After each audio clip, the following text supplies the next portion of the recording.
What's good, y'all? This is your man Leon Ross, owner and CEO of Daddies Unite. For those that do not know, Daddies Unite is a business as well as a movement and a nonprofit. Today we have the second guest on Dad Talk, my guy Donovan Johnson, also known as Sonny. He's an artist and he's a producer and a great dad, man. Anything you want to say, man? Nice to be here, man. Okay. Nice to be here, Mr. 100. Okay, for those of you that don't know, that's my artist name. We did music together. So Sonny says, I've known you for so many years and I've seen you change as a person. When I walked in, I was like, bro, you even look different, bro. I was like, you look healthy, bro. And that makes me happy, man. You know, you haven't been drinking, you haven't been doing a lot of things that we used to do, and we both have did a complete 180. Man, and you too, man. Not too shabby yourself. Yeah, I know. That's what I'm saying. We both have made a gang of sacrifices. Man, the things we used to do. And the thing is, we made these sacrifices for who? For what? For our kids, man. We did this solely for us too, but mainly because we have responsibilities, man. And this young man here has custody of his daughter, man. And that, when I first found out, I was like, oh my gosh, like, you know, that is so big and that's commendable. And I'm proud of you, bro. Thank you, my friend. I'm proud of you. And you even told me, you know, I motivated you, inspired you, had a hand in you taking charge. You did. And I appreciate that. But it's just for me to know, and people ask me all the time, why do you do this? Why do you do this? I'm like, man, because of stuff like that, man, like just to see men step up, man, like that is like, oh my gosh, because I'm so passionate about this. Men being men, women being women, and them both coming together for the sake of their children, whatever capacity it is, but just for them to both be involved in their children's lives, man. Because there's no perfect parent, and we all got faults. And we all have vices, and we all, fall short at some point in certain ways. But to have both sides, man, life is about balance, and kids need their mother and kids need their father, and they might need to have a father, a parent who's not all the way there and one that's all the way there for that balance. That's balance, man.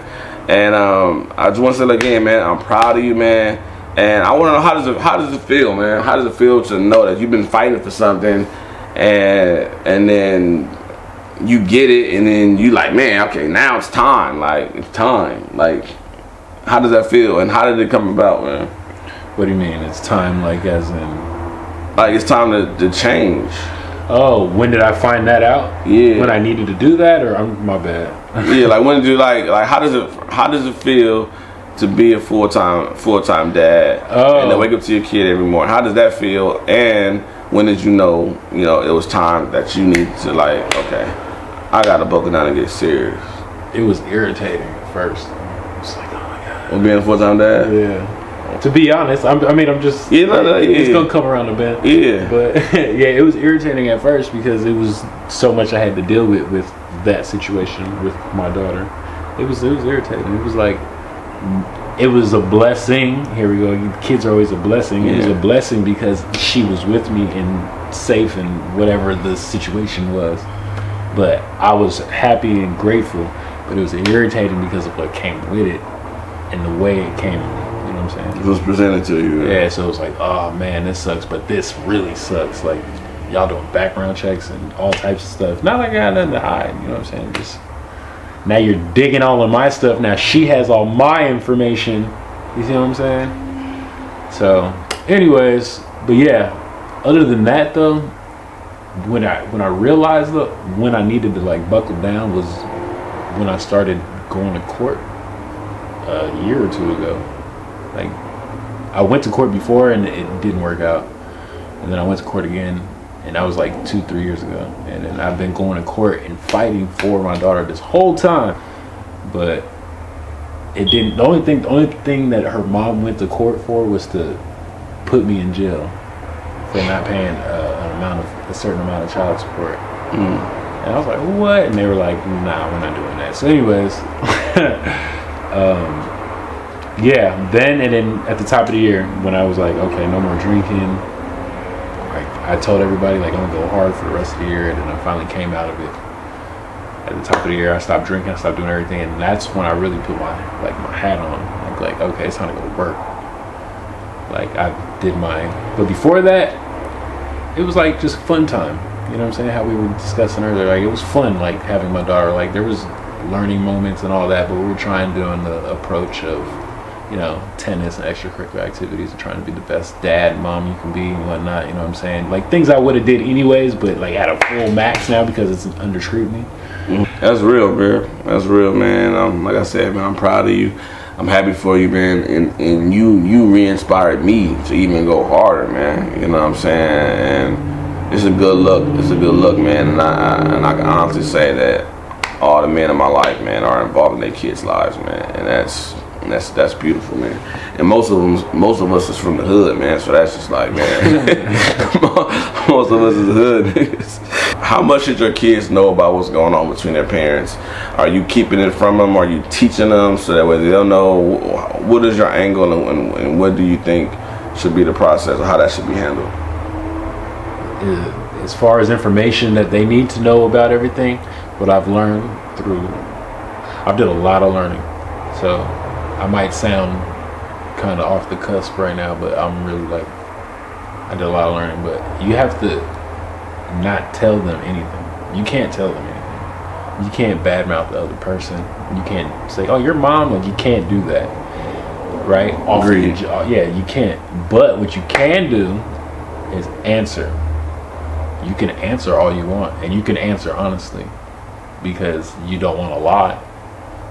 So if your kid just happens to ask, like, who is my mom out with, blah, blah, blah, like, that's blah, blah, blah, blah, blah. What are they doing? They're hanging out. What are they doing when they're hanging out? They're out. You know, it gets down to the nitty-gritty to where you want to let it go, but you can answer anything. Like, you know, you just got to let them ask the question. But a way to do that is saying, is there anything you want to ask me? But it's honest. So you started and then be like, well, they asked me. Is there anything you want to tell them? It's not a trick. Is there anything you want to ask me? It's not a trick. Huh? Is there anything you want to ask me? No. Oh, well, she asked. Okay, well, since you asked, baby. No. If you do that, you're making it sound bad. If you do that, yeah, that's bad. But don't do that. Just, is there anything you want to ask me? No? Okay. Boom. Simple. It's gone. And you can't be mean about it. You can't do that. And I believe that would all come up. Then you're poisoning your kid's brain. Bro. Right. That would all come up in just general conversation when you talk to your kids on a regular basis. Because kids be thinking about it already. Thinking about certain things. Yeah, they know. Bro, my daughter's about to be 13. What did you know at 13? A lot. I knew all types of stuff about my parents. Mm-hmm. Aunts, uncles, cousins. I knew everything. Facts. I was into it, and now they got technology, so it's like, it's way faster. Times 10 now. I'm scared to let her have an Instagram because of what she's gonna see. She thinks like, oh, what do you like? She's thinking I'm talking about me. Honestly, that's what, like I let her have a TikTok and grown people ain't on TikTok. Mm-hmm. She can't have no Facebook ever. Like Facebook is terrible. Don't tell them anything unless they ask you, and you can. Yeah, that's honest to me. So you don't think there's ever a situation or where you should enlighten your kid about what's going on? Emergencies only. Like life or death type emergencies? Life or death or like harm. Yeah. You don't want to make a kid all like, you know, weary about the world, like telling them like all this, oh, well, this is going on. It's like, oh no, now I don't like that person. I don't want to go over there. And it's like, you know, just like, you want to let your kid be out there open to whatever it is. Like, come on, let's go. And I didn't want to go. Come on, let's go. Come on, let's There's go. something that you ain't seen over here. All right. Let's go. Come on. Yeah. Come on. Yeah. Okay. Yo, what's good, y'all? We the Ross Boys. I'm Leon Ross. And I'm Lorenzo Ross. I want to make sure y'all know about our business, our movement, our nonprofit, Daddies Unite. www.daddiesuniteworldwide.com. Let them know what we got, Zoe. We got backpack, shirts, hoodies. And we got jackets, fanny packs, socks, whatever you need, we got it. Oh, and we got mugs. If you want to sip your tea in the morning, your coffee, whatever. Check us out right now. Join the movement. Bless.